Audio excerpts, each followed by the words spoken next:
Hello my student, welcome to back my channel Hriday Debraj academy coaching এর পক্ষ থেকে সকলকে শুভেচ্ছা জানিয়ে আজ আমি তোমাদের সামনে শেয়ার করতে চলেছি নবম শ্রেণী প্রথম পর্যায়ক্রমিক মূল্যায়ন ভৌত বিজ্ঞানের সম্পূর্ণ সাজেশন নিয়ে। তো তার আগে একটা কথা বলে রাখি, যদি ভিডিওটি ভালো লাগে অবশ্যই ভিডিওটিকে লাইক করে যাবে এবং কমেন্ট করবে।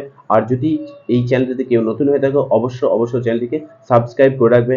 ওকে, তো চলো কথা না বেরিয়ে শুরু করা যাক আজকে আমাদের সেই নবম শ্রেণী প্রথম পর্যায়ক্রমিক মূল্যায়নের ভৌত বিজ্ঞান সাজেশনের গুরুত্বপূর্ণ সেই প্রশ্নগুলি নিয়ে। ওকে, প্রথম পর্যায়ক্রমিক মূল্যায়ন 2025 নবম শ্রেণী ভৌতবিজ্ঞান সাজেশন। তো পরিমাপ থেকে আমরা যে পার্টগুলো নিয়ে তোমাদের সামনে আলোচনা করব, অর্থাৎ যে প্রশ্নগুলি আমি তোমাদের সামনে তুলে ধরবো সেগুলো অবশ্যই তোমরা ভালো করে দেখে যাবে। এক দাগের প্রশ্নটা দেখো, ভৌত রাশি বা প্রাকৃতিক রাশি কাকে বলে উদাহরণ দাও। দুই দাগে যেটা আছে, ভৌত রাশির শ্রেণী বিভাগ করে তাদের সংজ্ঞা সহ উদাহরণ দাও। নেক্সট তিন দাগের ভর কেন স্কেলার রাশি। চার দাগ ওজন কেন ভেক্টর রাশি। পাঁচ দাগ উদাহরণ দিয়ে বুঝিয়ে দিতে হবে। দেখো কি প্রশ্ন, যে দুটি ভেক্টর রাশির গুণফল স্কেলার রাশি, এটা তোমাকে উদাহরণ দিয়ে বুঝিয়ে দিতে হবে। নেক্সট ছয় দাগের স্কেলার রাশি ও ভেক্টর রাশির মধ্যে দুটি পার্থক্য লেখো। নেক্সট পরিমাপ থেকে যে পার্টটি আছে 1.2, এখানে এককের, এখান থেকে দেখো এক অথবা দুই মার্কে যে প্রশ্নগুলো আসার সম্ভাবনা, যেমন সংজ্ঞা সহ উদাহরণ দাও। এক দাগে সাংখ্যমান, লব্ধ একক, প্রাথমিক একক বা মূল একক, এদের সংজ্ঞা দেবে এবং উদাহরণ লিখে দেবে। নেক্সট দেখো, ভৌত রাশির একক বলতে কি বোঝো, আলোকবর্ষ বলতে কি বোঝো, এটি প্রাথমিক না লব্ধ একক। এই টাইপের প্রশ্নগুলো তোমরা অবশ্যই ভালো করে দেখে যাবে। নেক্সট তিন মার্কের জন্য এখান থেকে দেখো যে প্রশ্নগুলো আমি তোমাদের সামনে সিলেক্ট করেছি বা আলোচনা করব সেগুলো অবশ্যই তোমরা ভালো করে দেখে যাবে। এক দাগে যে প্রশ্নটি আছে দেখো, এককের প্রয়োজনীয়তা কি। দুই দাগ বেগের একক এবং চাপের একক কেন লব্ধ একক। তিন দাগ একই মৌলিক একক দ্বারা গঠিত লব্ধ এককের উদাহরণ দাও। তিন দাগ তিনটি মৌলিক একক দ্বারা গঠিত একটি স্কেলার ও একটি ভেক্টর রাশির নাম লেখো। নেক্সট যে প্রশ্নটা আছে আমাদের দেখো 1.3, অর্থাৎ বিভিন্ন মাপের একক। তো এখান থেকে যে প্রশ্নটা তোমাদের জন্য আমি সিলেক্ট করেছি 1 এবং 2 মার্কের জন্য, এককের বিভিন্ন পদ্ধতিগুলির নাম লেখো। দুই দাগ হচ্ছে সিজিএস পদ্ধতি কাকে বলে। তিন দাগ ইপিএস পদ্ধতি কাকে বলে। চার দাগে এমকেএস পদ্ধতি কাকে বলে। পাঁচ দাগ এসআই একক কি। ছয় দাগ মেট্রিক পদ্ধতি ব্যবহারের দুটি সুবিধা উল্লেখ করো। নেক্সট তিন মার্কের জন্য দেখো তোমাদের যে প্রশ্নগুলো আমি তোমাদের সামনে আলোচনা করব, তোমরা অবশ্যই ভালো করে দেখে যাবে। এক দাগে আছে দেখো, পরিমাপের ফ্রেঞ্চ পদ্ধতি কাকে বলে, এই পদ্ধতির অপর নাম কি। নেক্সট দু নাম্বার যে প্রশ্নটি আছে, সিজিএস পদ্ধতিকে ও এসআই কে দশমিক পদ্ধতি বলা হয় কেন। নেক্সট তিন দাগ নির্দিষ্ট রাশি পরিমাপের জন্য ছোট ও বড় এককের প্রয়োজনীয়তা লেখো। পারমাণবিক ভর ও আপেক্ষিক গুরুত্ব কেন এককবিহীন রাশি। নেক্সট মাত্রা, তো এখানে মাত্রা থেকে দেখো কি প্রশ্নগুলো করবে তোমাদের জন্য আমি যেটা সিলেক্ট করেছি অবশ্যই তোমরা ভালো করে দেখে যাবে 1 অথবা 2 মার্কের জন্য। এখানেও দেখো উদাহরণ সহ সংজ্ঞা দাও। যে প্রশ্নগুলো তোমরা দেখবে সেটা হচ্ছে ভৌত রাশির মাত্রা, মাত্রীয় সংকেত এবং মাত্রীয় সমীকরণ, এইগুলোর সংজ্ঞা এবং উদাহরণ অবশ্যই তোমরা ভালোভাবে দেখে যাবে।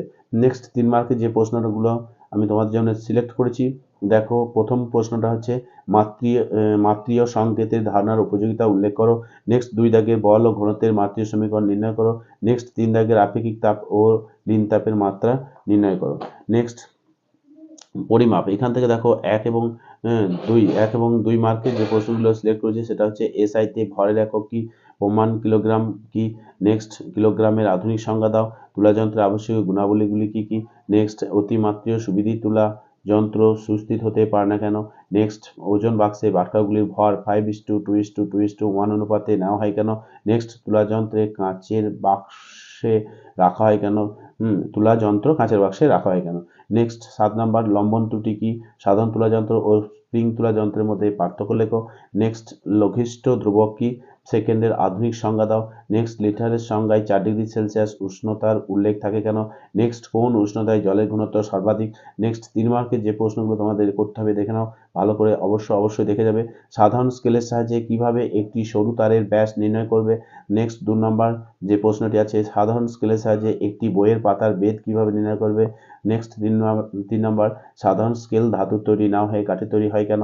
নেক্সট 4 দাগের মাপুনি চং কি, এর সাহায্যে তরলের আয়তন কিভাবে নির্ণয় করা হয় এবং তরলের আয়তন পরিমাপের ক্ষেত্রে কি কি সাবধানতা অবলম্বন করা উচিত।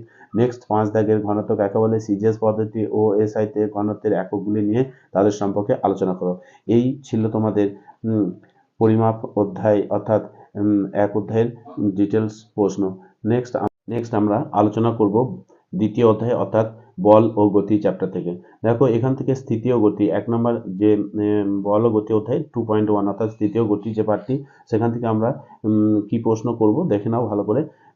যে সংজ্ঞা সহ উদাহরণ যেগুলো আমাদের করতে হবে সেটা হচ্ছে স্থিতি, গতি, নির্দেশতন্ত্র, ঘূর্ণন ও বৃত্তীয় গতি, সরল ও দোলন গতি, মিশ্র গতি এবং পর্যায়বৃত্ত গতি। এই প্রশ্নগুলো তোমরা সংজ্ঞা টাইপের দেখে যাবে এবং সঙ্গে উদাহরণগুলো একটু ভালো করে দেখে যাবে। নেক্সট পার্থক্য যেটা থাকবে দেখো, সরলরৈখিক ও বৃত্তাকার গতি, বৃত্তীয় গতি ও ঘূর্ণন গতি এবং চলন ও ঘূর্ণনের মধ্যে পার্থক্য লেখো। নেক্সট দুই দাগে দেখো যে প্রশ্নগুলো থাকবে অর্থাৎ 2.2 গতির সমীকরণ। এখান থেকে দেখো দূরত্ব, সরণ, দ্রুতি, বেগ, ত্বরণ, মন্দন, এই টাইপের প্রশ্নগুলো সংজ্ঞা আকারে তোমরা দেখে যাবে। অর্থাৎ এখানে বলতে কি বোঝো এরকমও দিতে পারে, সংজ্ঞাটাও বলতে পারে, বা সরণ কি, দ্রুতি কি, এই টাইপের প্রশ্ন একই অ্যান্সার হবে। তোমরা এগুলো ভালো করে দেখে যাবে এবং এদের প্রত্যেকের সিজিএস ও এসআই এককগুলো এবং সঙ্গে বৈশিষ্ট্য ভালো করে তোমরা অবশ্যই দেখে যাবে। নেক্সট পার্থক্য দেখো, দ্রুতি ও বেগ এবং বেগ ও ত্বরণ ও মন্দন, এই পার্থক্যগুলো তোমরা এখান থেকে ভালো করে দেখে যেও, অবশ্যই দেখে যাবে। নেক্সট 3 দাগে যেটা আছে দেখো, ত্বরণের এককে প্রতি সেকেন্ড কথাটি দুবার আসে কেন, এটি খুবই ইম্পর্টেন্ট কোশ্চেন, এটা তোমরা অবশ্যই ভালো করে দেখে যাবে। নেক্সট মন্দনকে ঋণাত্মক ত্বরণ বলা হয় কেন, এটিও খুব ইম্পর্টেন্ট কোশ্চেন। তো নেক্সট 3 মার্কের যে প্রশ্নগুলো এখান থেকে আসবে দেখে নাও। বীজগাণিতিক পদ্ধতিতে s equal to u t plus 1/2 এটি স্কোয়ার সমীকরণটি প্রতিষ্ঠা করো। নেক্সট পার্ট যেটা আছে 2.3 নিউটনের প্রথম গতিসূত্র। এখান থেকে দেখো নিউটনের প্রথম গতিসূত্রটি বিবৃতি করো, অথবা 2 দাগে যেটা রয়েছে নিউটনের প্রথম গতিসূত্র থেকে বলের সংজ্ঞা দাও। নেক্সট 3 দাগের স্থিতি ও গতিজাড্য কি, উদাহরণ দাও। নেক্সট 4 দাগে প্রতিমিত ও অপ্রতিমিত বল কি, এদের প্রভাব লেখো এবং উদাহরণ দাও। নেক্সট 5 দাগে যেটা রয়েছে দেখো, বলের সংযোজনের সামুদ্রিক সূত্রটি লেখো। নেক্সট 2.4 পার্ট যেটা রয়েছে দেখো, নিউটনের দ্বিতীয় গতিসূত্র। এখান থেকে যে প্রশ্নগুলো তোমরা অবশ্যই ভালো করে দেখে যাবে, নিউটনের দ্বিতীয় গতিসূত্র লেখো, এই গতিসূত্র থেকে আমরা কি কি জানতে পারি। নেক্সট 2 দাগে নিউটন ও ডায়নের মধ্যে সম্পর্ক কি এবং নিউটন ও ডায়ন কি, এটা ভালো করে দেখে যাবে অবশ্যই। নেক্সট 3 দাগে নিউটনের দ্বিতীয় গতিসূত্র থেকে কিভাবে বলের পরিমাপ করা যায়, অথবা নিউটনের দ্বিতীয় গতিসূত্রটি প্রতিষ্ঠা করো, অথবা নিউটনের দ্বিতীয় গতিসূত্রের গাণিতিক রূপটি প্রতিষ্ঠা করো। এই যে 3 দাগের 3টে প্রশ্ন বললাম, অবশ্যই 3 দাগের এই 3টি প্রশ্নের মধ্যে তোমরা একটা অবশ্যই কমন পেয়ে যাবে, এই দাগটা অবশ্যই তোমরা ভালো করে দেখে যাবে। নেক্সট 4 দাগে যেটা আছে দেখো, সিজিএস ও ওএসআই তে বলের পরম একক কি। 5 দাগে দেখো, নিউটন ও ডায়নকে যথাক্রমে এসআই তে ও সিজিএস পদ্ধতিতে বলের পরম একক বলা হয় কেন। নেক্সট 6 দাগের যে প্রশ্নটি আছে দেখো, 1 কিলোওয়াট এবং 1 নিউটনের মধ্যে কোনটি বড়। নেক্সট 7 দাগে গ্রাম ভার ও কিলোগ্রাম ভার কি, পরম এককে এদের মানগুলি কি হবে। নেক্সট দেখো 2.5 পার্ট যেটা রয়েছে নিউটনের তৃতীয় গতিসূত্র। এখান থেকে তোমরা এই পার্টটি থেকে যেগুলো দেখে যাবে সেগুলো দেখো। 1 নম্বর কোশ্চেন, নিউটনের তৃতীয় গতিসূত্রটি লেখো। 2 ক্রিয়া ও প্রতিক্রিয়ার বৈশিষ্ট্যগুলি লেখো। নেক্সট ক্রিয়া ও প্রতিক্রিয়ার সমান ও বিপরীতমুখী হলেও তারা সাম্য প্রতিষ্ঠা করতে পারে না, এটি ব্যাখ্যা করো। নেক্সট 4 নম্বর কোশ্চেন, বন্দুক থেকে গুলি ছুড়লে বন্দুকটি পিছনের দিকে হটে যায় কেন। নেক্সট 5 দাগের যে প্রশ্নটি আছে দেখো, জলে ভাসমান একটি নৌকা থেকে আরোহী লাফ দিয়ে তীরে নামলে নৌকাটি পিছন দিকে তীরের থেকে দূরে সরে যায় কেন। এটা অবশ্যই তোমরা এই টাইপের প্রশ্নগুলো দেখে যাবে। নেক্সট পার্ট যেটা দেখো, নেক্সট যে পার্টটি রয়েছে সেটা হচ্ছে 2.6 বিভিন্ন ধরনের বল। তো এখান থেকে সংজ্ঞা টাইপের এবং যে প্রশ্নগুলো দেওয়া হয়েছে উদাহরণ সহ, সেগুলো তোমরা একটু ভালো করে দেখে যাবে। দেখো, স্পর্শজনিত ও স্পর্শহীন বল, ঘর্ষণ বল ও ঘাত বল এবং বলের ঘাত, এইগুলো সংজ্ঞা সহ উদাহরণ তোমরা অবশ্যই ভালো করে দেখে যাবে। নেক্সট 2 দাগে সিজিএস ও এসআই পদ্ধতিতে বলের ঘাতের একক লেখো। নেক্সট 3 দাগের বলের ঘাতের মাত্রিয় সমীকরণটি লেখো। নেক্সট 4 দাগের বলের ঘাত ও ঘাত বলের মধ্যে পার্থক্য লেখো।